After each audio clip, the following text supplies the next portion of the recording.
여러분 혹시 이런 경험 있으신가요? 주말에 가족과 함께 드라이브를 나갔는데 길가에 갑자기 눈앞에 나타난 거대한 건물. 멀리서 보면 리조트 같기도 하고 가까이 다가가 보니 화려한 조경과 폭포까지 갖춘 곳. 그런데 알고 보니 단순한 카페였던 적 말이죠.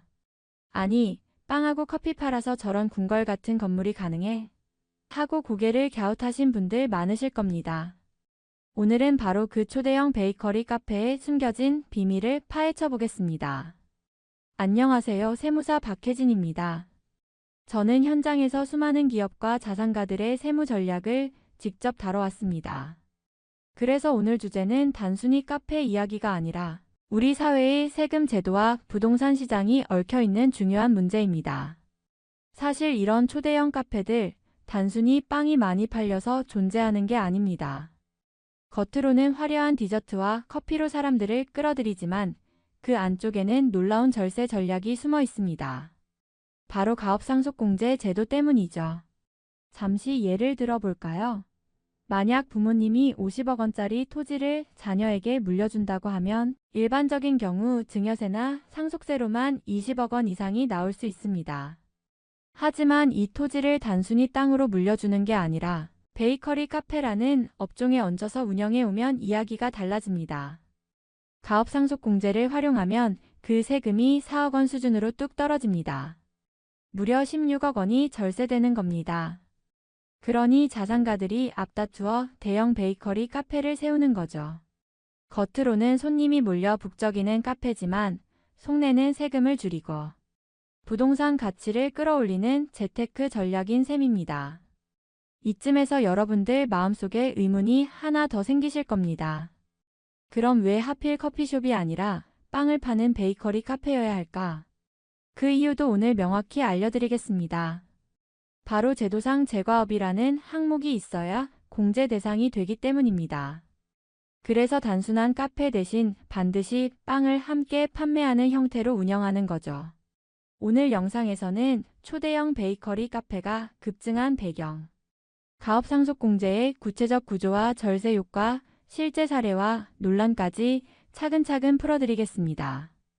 영상을 보시면 단순히 카페 장사가 잘 되니까 크게 짓는구나라고 생각했던 관점이 완전히 달라지실 겁니다. 본격적인 이야기에 들어가기 전에 한 가지 부탁드릴게요.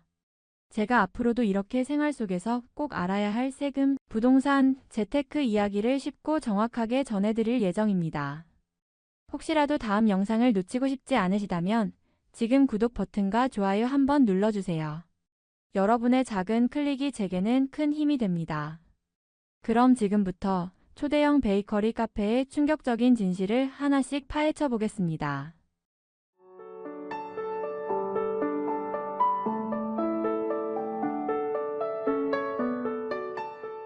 1. 초대형 베이커리 카페 급증 현황. 자, 그렇다면 먼저 지금 우리 주변에서 초대형 베이커리 카페가 얼마나 빠르게 늘어났는지부터 확인해 보겠습니다. 단순히 체감상 많아진 것 같다는 느낌이 아니라 실제 수치로도 확연히 드러납니다. 2008년만 해도 전국에 100평 이상 규모의 대형 베이커리 카페는 18개에 불과했습니다. 하지만 불과 15년 뒤인 2023년에는 109개로 늘어났습니다. 무려 6배 이상 증가한 것이죠.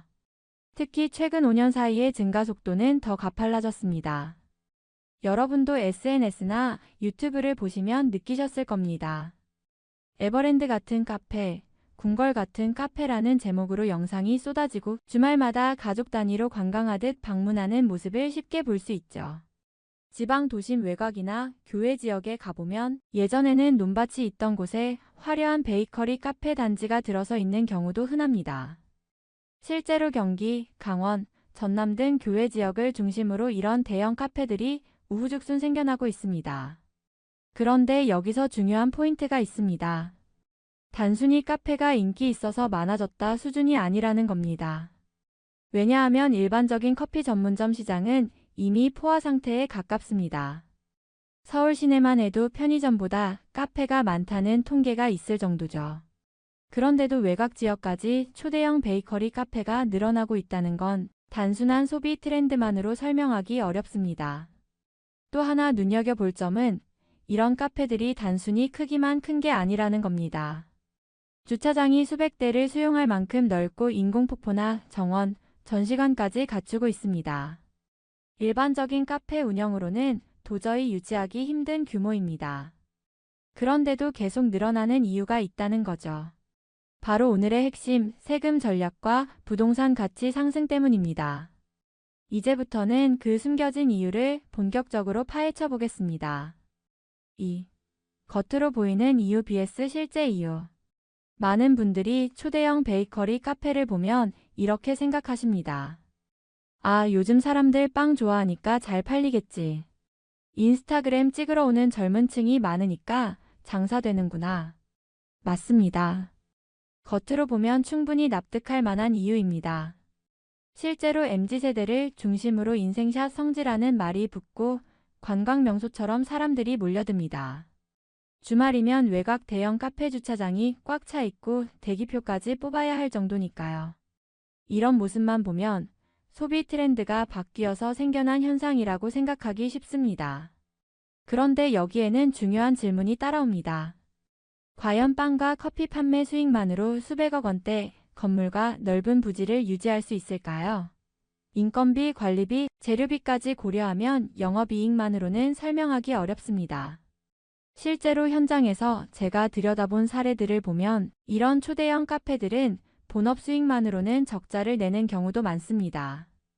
그럼에도 불구하고 계속 생겨나는 이유, 바로 여기에 숨은 진짜 동력이 있습니다. 첫째, 세금을 크게 줄일 수 있다는 점입니다.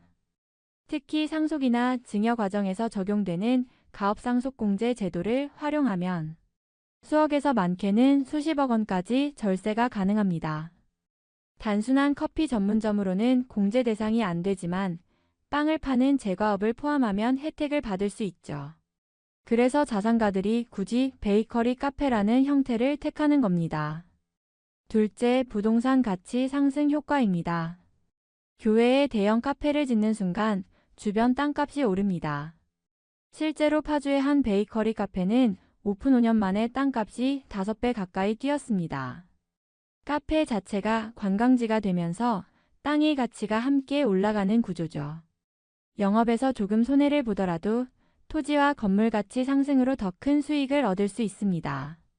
정리하자면 겉으로는 빵과 커피가 잘 팔려서 장사된다는 이유가 보이지만 실제로는 세금 절감과 부동산 투자 효과라는 훨씬 더 큰 목적이 숨어 있는 겁니다. 그렇기 때문에 이런 초대형 베이커리 카페가 계속 늘어나고 있는 것이죠. 3. 왜 꼭 빵카페여야 하는가? 여러분, 여기서 가장 흥미로운 질문이 하나 있습니다.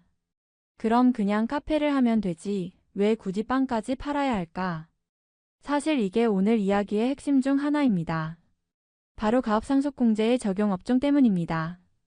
가업상속공제를 받을 수 있는 업종은 정해져 있습니다.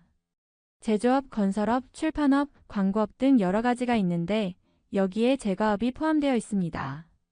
그런데 단순히 커피만 파는 커피 전문점은 이 업종에 들어가지 않습니다. 즉, 아무리 카페를 오래 운영해도 단순 카페는 공제 대상이 안 되는 겁니다. 반대로 빵을 함께 판매하는 베이커리 카페는 제과업으로 인정됩니다. 여기서부터 그림이 달라집니다. 예를 들어 부모가 땅을 가지고 있다가 단순 카페를 운영하면 상속세 혜택을 전혀 못 받습니다. 하지만 그 카페에서 빵을 구워 팔기 시작하면 제과업에 해당되어 수백억 원까지 공제가 가능한 가업상속공제 대상이 되는 것이죠. 쉽게 말해 빵 하나가 세금 수십억 원을 좌우하는 열쇠가 되는 겁니다. 그래서 자산가들이 단순 카페 대신 반드시 빵을 곁들인 베이커리 카페를 선택하는 겁니다. 여러분이 가보신 초대형 카페들 거의 예외 없이 직접 만든 빵을 함께 진열해 두는 이유가 바로 여기에 있습니다. 이 지점에서부터 초대형 베이커리 카페가 단순한 트렌드가 아니라 제도를 활용한 전략적 선택이라는 사실이 드러납니다. 겉으로는 빵이 맛있다는 이유로 홍보하지만 실제로는 그 빵이 세금을 줄이는 법적 조건을 만족시키는 도구 역할을 하고 있는 것이죠. 4. 가업상속공제 제도는 무엇일까? 자, 그렇다면 오늘의 핵심 제도인 가업상속공제를 아주 쉽게 풀어드리겠습니다. 말만 들으면 어렵게 느껴지실 수 있는데 한마디로 정리하면 이렇습니다. 부모님이 오랫동안 운영해온 기업을 자녀가 이어받을 때 세금을 크게 깎아주는 제도입니다. 보통은 부모가 땅이나 건물을 자녀에게 물려줄 때 상속세나 증여세가 막대하게 부과됩니다. 예를 들어 50억 원짜리 토지를 그냥 물려주면 대략 20억 원 이상의 세금을 내야 하는 게 일반적입니다. 그런데 이 토지를 단순히 부동산으로 상속하는 게 아니라 베이커리 카페라는 사업체 형태로 운영하다 물려주면 이야기가 달라집니다. 가업상속공제를 활용하면 20억 원이던 세금이 약 4억 원 수준으로 확 줄어듭니다. 무려 16억 원 절세 효과가 생기는 것이죠.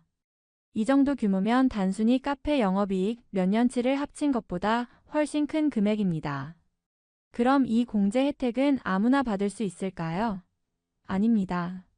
몇 가지 조건이 있습니다. 첫째, 업종 요건, 제과업, 제조업, 출판업 등 정해진 업종만 가능합니다. 그래서 커피 전문점은 안 되고 빵을 파는 베이커리 카페여야 합니다. 둘째, 운영기간 요건, 부모가 최소 10년 이상 해당 업종을 운영해야 합니다. 운영기간이 길수록 혜택도 커집니다. 10년 이상 운영 최대 300억 원 공제, 20년 이상 운영 최대 400억 원 공제, 30년 이상 운영 최대 600억 원 공제. 셋째, 자녀 요건, 상속받는 자녀는 18세 이상이어야 하고 가업을 물려받은 뒤 최소 5년 이상은 직접 운영해야 합니다. 중간에 팔거나 휴업하면 공제를 취소당할 수 있습니다. 이 조건만 충족하면 어마어마한 세금을 줄일 수 있는 겁니다. 그래서 자산가들은 단순 부동산 보유보다는 베이커리 카페라는 사업체를 세워두고 이를 자녀에게 물려주려는 전략을 쓰는 것이죠. 즉, 베이커리 카페는 단순한 카페가 아니라 세금 공제를 위한 사업 포장지 역할을 하고 있는 셈입니다. 실제 사례 앤드 부동산 효과. 이쯤에서 정말 그렇게까지 효과가 있나? 하고 궁금해 하실 겁니다. 그래서 실제 사례를 하나 보여드리겠습니다. 경기도 파주에 위치한 한 초대형 베이커리 카페가 있습니다. 처음 문을 열었을 때만 해도 주변은 허허벌판에 가까웠습니다. 그런데 카페가 들어서고 나서 인근이 관광지처럼 변했습니다. 주말이면 수천 명이 몰려들고 그 카페 자체가 지역 명소가 되어버린 겁니다. 놀라운 건 불과 5년 만에 그 땅값이 5배 이상 상승했다는 사실입니다. 처음에는 10억 원 정도였던 부지가 50억 원으로 불어난 셈이죠. 여기서 중요한 포인트는 설령 카페 영업으로는 큰 이익을 못 내더라도 토지 가치 상승만으로도 막대한 자산 증식이 가능하다는 점입니다. 다시 말해 카페는 겉으로는 빵과 커피를 파는 공간이지만 속으로는 부동산 가치를 키워주는 촉매제 역할을 하는 겁니다. 게다가 여기에 아까 말씀드린 가업상속공제까지 더해지면 효과는 배가 됩니다. 예를 들어 이 부지를 자녀에게 물려줄 때 그냥 상속했다면 20억 원 이상의 세금이 발생했을 겁니다. 하지만 베이커리 카페라는 사업체를 운영한 덕분에 세금을 4억 원 수준으로 줄일 수 있었던 거죠. 단순히 땅값이 오르는 것뿐만 아니라 세금까지 절약되니 자산가 입장에서는 두 마리 토끼를 잡는 셈입니다. 또 하나, 이런 대형 카페는 건물 자체가 크고 고급스럽다 보니 금융기관 대출의 담보 가치로도 활용됩니다. 영업수익은 적더라도 부동산 담보로 추가 자금을 조달할 수 있으니 자산가들에게는 훌륭한 투자 수단이 되는 겁니다. 정리하자면 초대형 베이커리 카페는 단순히 장사가 잘 돼서 세운 공간이 아닙니다. 땅값 상승, 세금 절감, 담보, 가치 확대라는 세 가지 효과를 동시에 노린 전략적 자산 운영 방식이라고 보시면 됩니다. 6. 논란과 비판. 지금까지 살펴본 것처럼 초대형 베이커리 카페는 절세와 부동산 가치 상승이라는 강력한 장점을 안고 있습니다. 하지만 이 때문에 형평성 논란이 꾸준히 제기되고 있습니다. 첫 번째는 업종 차별 문제입니다. 예를 들어 100년 넘게 한자리를 지켜온 전통 있는 커피숍이 있습니다. 오랜 세월 지역 주민에게 사랑받아왔지만 단순히 커피만 판매한다는 이유로 가업상속공제를 받을 수 없습니다. 반대로 단 10년만 운영해도 빵을 함께 파는 베이커리 카페라면 수백억 원까지 공제를 받을 수 있습니다. 똑같이 장기간 성실히 사업을 이어왔는데 업종 코드 하나 때문에 혜택이 갈리는 것이 과연 공정하냐는 지적이 나오는 겁니다. 두 번째는 부유층 중심의 혜택 구조입니다. 가업상속공제는 이름만 보면 가업을 지켜내자라는 취지로 보입니다. 하지만 현실에서는 주로 넓은 토지와 대규모 건물을 가진 자산가들에게 집중되고 있습니다. 일반 소상공인이나 영세 자영업자에게는 사실상 그림의 떡이라는 거죠. 결국 초대형 베이커리 카페 같은 사업 구조가 없는 사람들은 제도의 혜택을 체감하기 어렵습니다. 세 번째는 부의 대물림 우려입니다. 원래는 오랜 기간 운영해온 기업을 보호해서 고용을 유지하고 지역 경제를 살리자는 의도였습니다. 하지만 실제로는 세금 부담 없이 자녀에게 막대한 자산을 물려주는 통로로 활용된다는 비판이 많습니다. 특히 젊은 세대나 무주택자 입장에서는 이런 제도가 자산 양극화를 심화시키는 것 아니냐는 불만이 커지고 있습니다. 이처럼 제도의 본래 취지와 달리 형평성과 공정성 문제가 불거지면서 정치권과 언론에서도 논의가 계속 이어지고 있습니다. 실제 국정감사 자리에서도 커피숍은 100년을 버텨도 혜택이 없는데 베이커리 카페는 10년만 운영해도 공제 대상이 된다는 문제 제기가 있었습니다. 즉, 초대형 베이커리 카페는 자산가들에게는 분명 매력적인 절세 투자 전략이지만 사회적으로는 공정한가, 누구를 위한 제도인가라는 의문을 남기고 있는 것이죠. 자, 오늘 이야기를 정리해 보겠습니다. 우리가 흔히 보는 초대형 베이커리 카페. 겉으로는 화려한 인테리어와 맛있는 빵, 그리고 커피를 파는 공간처럼 보이지만 그 안을 들여다보면 전혀 다른 얼굴이 있습니다. 바로 세금 절세 전략과 부동산 가치 상승을 동시에 노린 자산가들의 투자 수단이라는 점입니다. 빵과 커피가 주인공인 것 같지만 사실 진짜 주인공은 가업상속공제라는 세금 제도였던 겁니다.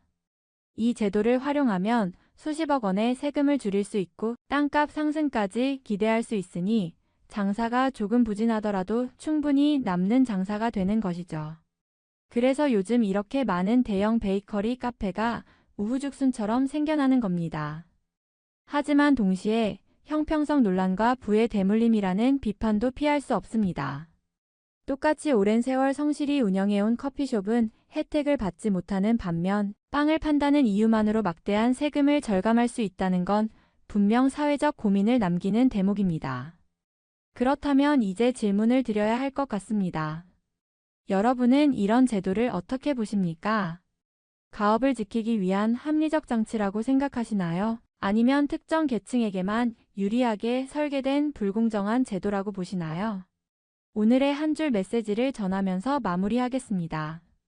초대형 베이커리 카페, 그 진짜 주인공은 빵도 커피도 아닌 세금 전략이었다. 오늘 내용이 도움이 되셨다면 구독과 좋아요 눌러주시고 여러분의 생각을 댓글로 남겨주세요. 여러분의 의견이 더 나은 제도를 만들어가는데 중요한 목소리가 될 수 있습니다.